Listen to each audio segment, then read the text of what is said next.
ఈరోజు ఎందుకో తెలియదు కానీ ఈ చీర అయితే కట్టుకోవాలనిపించింది. ఈ చీర అయితే నాకు చాలా స్పెషల్. ఫ్రెష్ అయ్యి వచ్చిన తర్వాత దేవుడి గది అయితే ఇలా తడి బట్టతోని తూడ్చేసుకున్నాను. తూడ్చేసుకొని దేవుడి గది ముందు గడప లేదు కదా, లేకున్నా సరే అని చెప్పి ఇలా పసుపుతో రాసి ముగ్గు అయితే పెట్టుకున్నాను.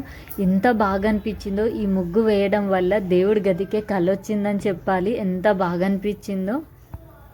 ప్రతి శుక్రవారం నేను 2 పనులైతే చేస్తాను. అదేనండి, కలశం మార్చడం, ఈశాన్య మూలలో గంగాళం పెట్టుకుంటాను కదా, ఆ 2 కూడా మార్చాను. అలాగే దేవుడికి సంబంధించిన గిన్నెలన్నీ అయితే క్లీన్ చేసుకున్నాను.